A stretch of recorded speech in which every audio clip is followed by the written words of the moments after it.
कहा गुप्तचर?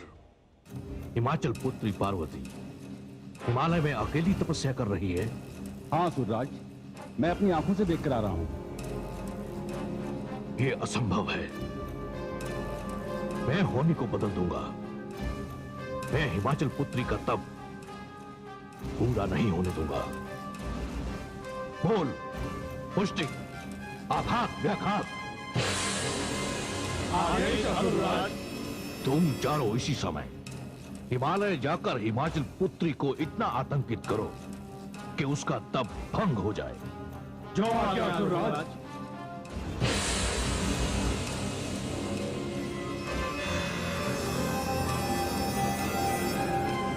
पार्वती! क्या बात है महारानी? क्या हुआ? अभी तो आप अच्छी भली थी, ये अचानक क्या हो गया आपको? महाराज, मुझे ऐसा लगा कि मेरी पार्वती कहीं किसी संकट में है। पार्वती किसी संकट में है? यह संभव नहीं है महारानी, ऐसा हो ही नहीं सकता, क्योंकि हमारी पुत्री पार्वती पर देवर्षि नारद की विशेष अनुकंपा है। देवर्षि नारद जिनके मार्गदर्शन ने संसार को ध्रुव और प्रहलाद जैसे महान भक्त दिए, दोनों ही बालक थे महारानी, किंतु एक के दृढ़ निश्चय और दूसरे के दृढ़ विश्वास ने नियति के भी घुटने टिकवा दिए थे।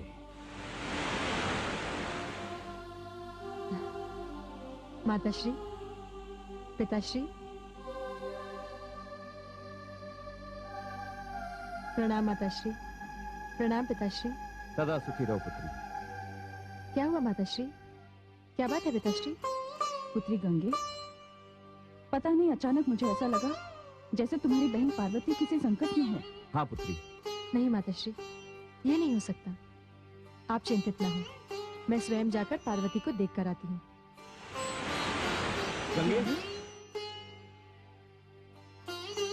महाराज, मेरी पार्वती सकुशल तो होगी ना? आप चिंता न करें महारानी, देवी परमेश्वरी की कृपा से सब ठीक होगा।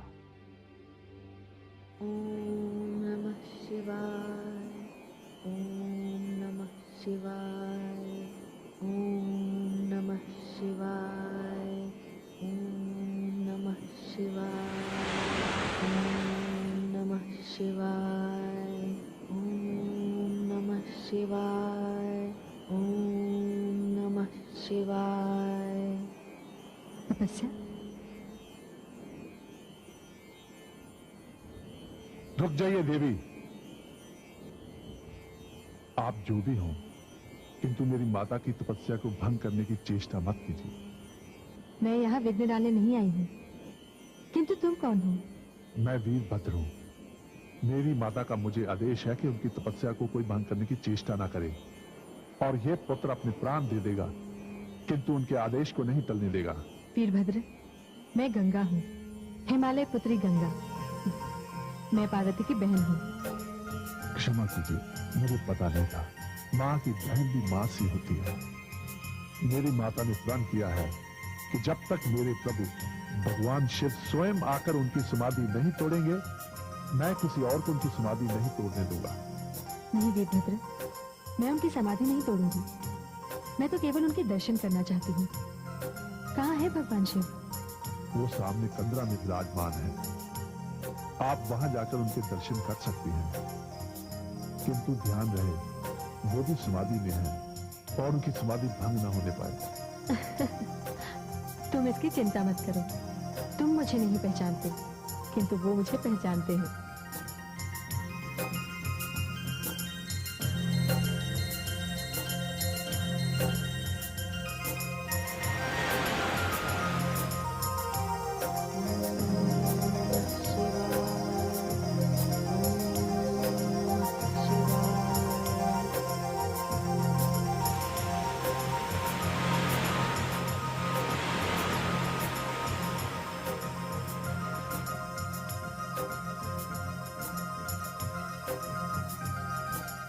गंगा कैलाश पर आए और आपके चरण स्पर्श किए बिना ही चली जाए, यह तो संभव ही नहीं प्रभु।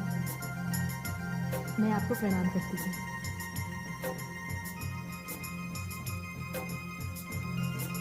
मैं जानती हूँ आपकी समाधि भंग नहीं होगी।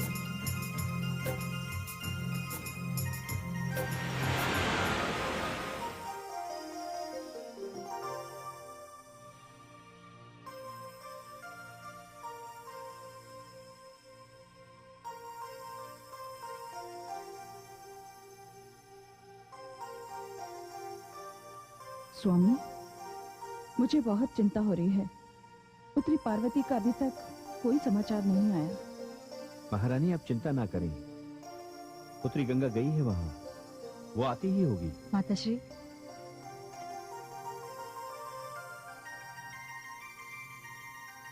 प्रणाम पिताश्री। प्रणाम माताश्री। सदा सुखी रहो पुत्री।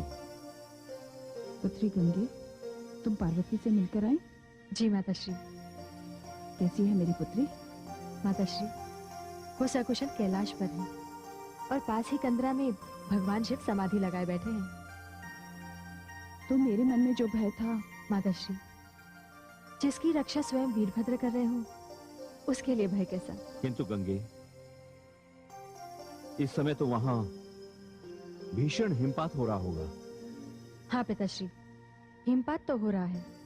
और अब ये बात कोई जाकर पार्वती से पूछे कि उसे तपस्या करने के लिए कंदरा से बाहर आकर बैठने की क्या आवश्यकता थी, जो खुले आकाश के नीचे बैठकर तप कर रही है। इसलिए अब उस पर हिम की वर्षा भी हो रही है। पुत्री, ये तो क्या कह रही है? देवर्षि नारद मेरी पुत्री को किस कठोर तपस्या के लिए ले गए? स्वामी, वहां भीषण हिमपात में मेरी पुत्री की दशा क्या हो रही होगी? महारानी, अब चिंता ना करें। हिमालय की पत्नी होकर, पार्वती की माता होकर, हिमालय पुत्री के लिए आपको हिम की वर्षा भीषण लग रही है? ये आप नहीं समझेंगे स्वामी। ये केवल एक माँ ही समझ सकती है। मेरी पुत्री कितनी कोमल है, मैं स्वयं जाकर देखूंगी वो किस स्थिति में है। महारानी रुक जाइए, मैं आपको वहां नहीं जाने दूंगा, कदापि नहीं जाने दूंगा। वहां जाकर आप कहीं मेरी पुत्री के संकल्प पूर्ति मार्ग में बाधा ना बन जाएं। नहीं स्वामी, कोई भी माता अपनी संतान के लिए बाधा नहीं बन सकती। पिताश्री, माताश्री के जाने की व्यवस्था कर दीजिए ना, कि वहां जाकर पार्वती का साहस देखेंगी तो ही इन्हें धीरज प्राप्त होगा। ठीक है पुत्री गंगे, मैं महारानी के जाने का उचित प्रबंध कर देता हूँ। स्वामी, जो भी करना है शीघ्र कीजिए।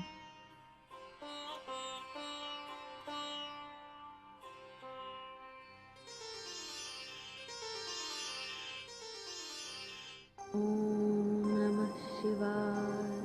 ओम नमः शिवाय। ओम नमः शिवाय। ओम नमः शिवाय। ओम नमः शिवाय। ओम नमः शिवाय। ओम नमः शिवाय। ओम नमः शिवाय।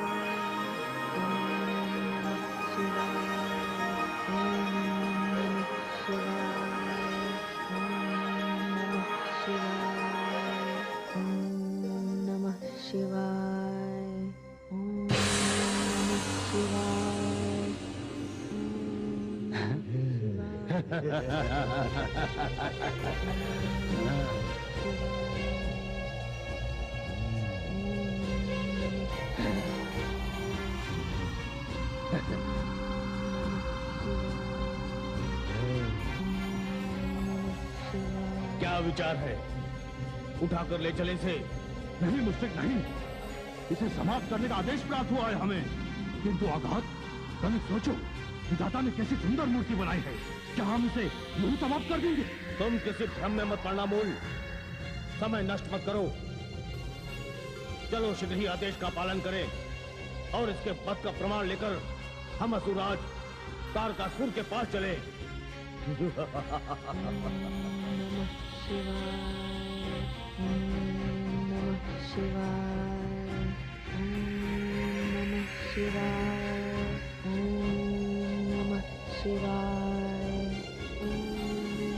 हिमाचल पुत्री, तोड़ दे अपना ध्यान और बंद करे ओम नमः शिवाय की रट। हम तुम्हारा वध करने आए हैं। अंतिम इच्छा की पूर्ति करना हम असुरों का नियम है। तुमने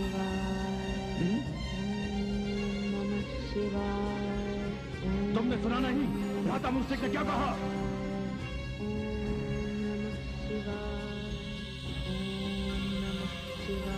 एक साधारण सी स्त्री और इतना साहस, आप देखो तुम्हारी क्या दशा करता हूं।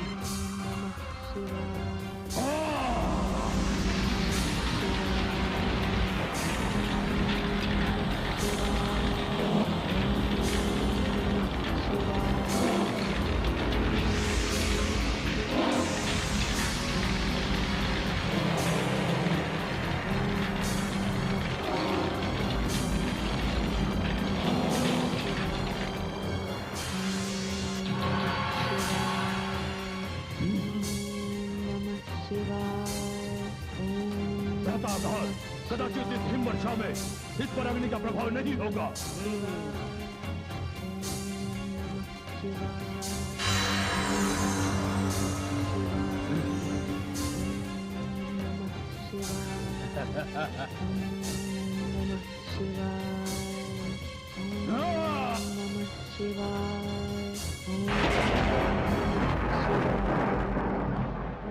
ठहरो काल के ग्रास।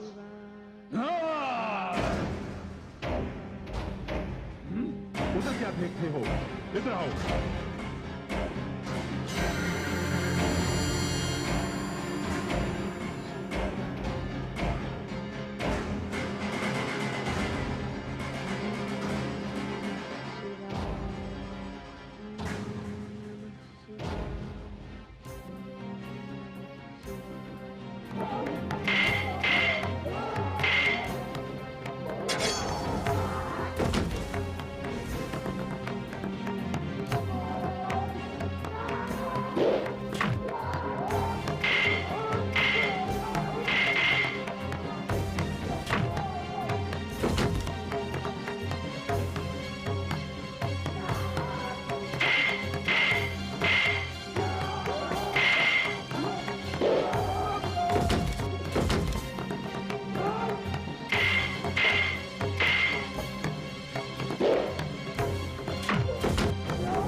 तुम्हें जिस शत्रु ने भेजा था उसी के पास चले जाओ।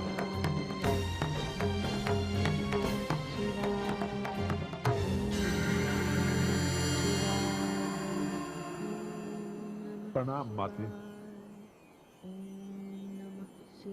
क्षमा करना माते, पल भर के लिए झपकी लग गई थी। अब प्रण करता हूं कि जब तक आपकी समाधि नहीं टूटेगी मैं आंख भी नहीं झपकाऊंगा।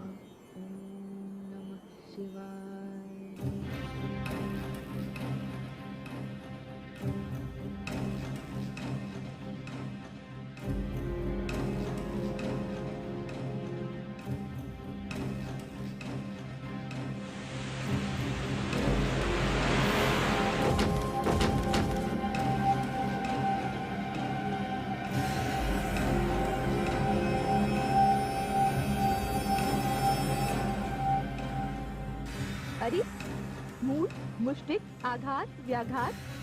स्वामी इन्हें क्या हुआ? ये सब तो मृतक दिखाई दे रहे हैं। ये मृतक दिखाई नहीं दे रहे महारानी, ये मृतक हैं। किंतु महाराज ये सब हुआ कैसे? ये हिमाचल पुत्री पार्वती का कार्य है। मेरे सारे प्रयास विफल हो रहे हैं। वो मेरे एक से एक श्रेष्ठ वीरों के लिए काल बनती जा रही है। ये आप क्या कह रही हैं स्वामी? मैंने आपसे कितनी बार कहा कि देवी देवताओं से वैर छोड़ दीजिए, व्यर्थ में मानव हत्या बंद कर दीजिए। फिर देखिए आपकी मृत्यु की आशंका दूर होती है या नहीं। महारानी, महाराज आप ये बताइए, आपको मृत्यु से इतना भय क्यों लगता है? यदि आप चाहते तो ब्रह्मा जी से कोई अधिक श्रेष्ठ वरदान मांग सकते थे, किंतु आपने अपने भय का शुभारंभ तो स्वयं उनसे वरदान मांगकर किया। बस महारानी चुप हो जाइए, और अधिक नहीं सुनना है मुझे। मैं अमर होना चाहता हूँ, देवताओं की भांति अमर होना चाहता हूँ। और आप देख लेना, मैं मृत्यु पर विजय प्राप्त करके रहूंगा, अवश्य प्राप्त करके रहूंगा।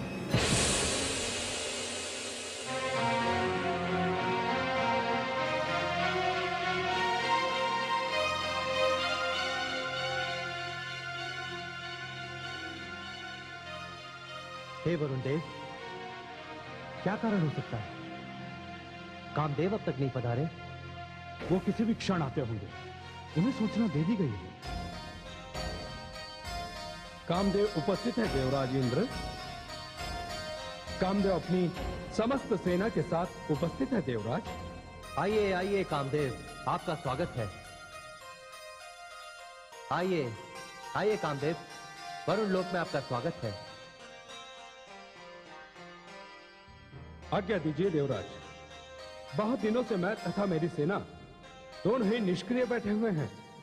आज आपने जैसे ही मुझे बुलवाया तो मेरे मन में एक नई शक्ति का संचार हो गया। आदेश दीजिए देवराज, किस वन को उपवन बनाना है, किस हठी ऋषि की समाधि भंग करनी है, किसका तप आपकी शक्तियों को चुनौती दे रहा है।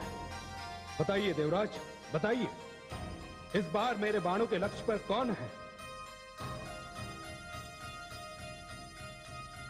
बताइए देवराज, कौन है मेरे लक्ष्य पर?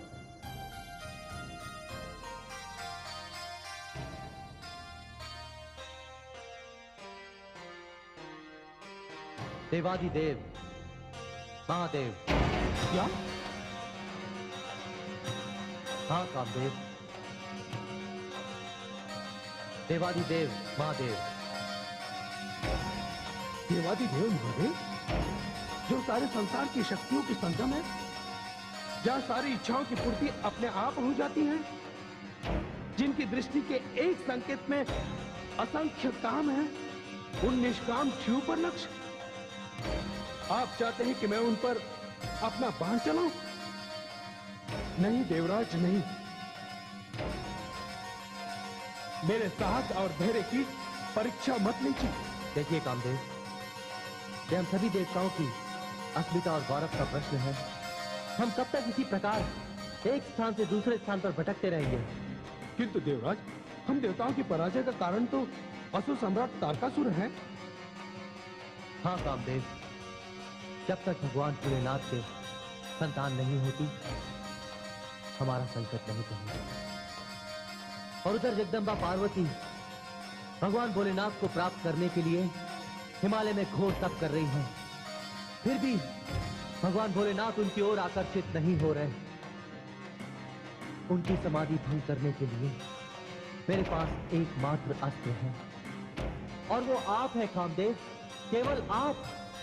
किंतु देवराज, कामदेव, ये हमारा आदेश है, और यदि आपने हमारे आदेश का पालन नहीं किया तो आपको हम सभी देवताओं की ओर से ऐसा दंड दिया जाएगा जिसकी आप कल्पना भी नहीं कर सकते। नहीं देवराज, इसकी आवश्यकता नहीं। कहते हैं स्त्री का चरित्र और पुरुष का भाग्य उसकी रचना करने वाला भी समझ नहीं पाया। तो मेरे भाग्य में क्या लिखा है, ये मैं कैसे जान सकता हूं? और फिर मुझे अपने समस्त देव समुदाय के लिए कुछ करने का अवसर प्रथम बार मिल रहा है। इसे मैं अपना सौभाग्य समझकर स्वीकार करता हूं। आज्ञा दीजिए देवराज।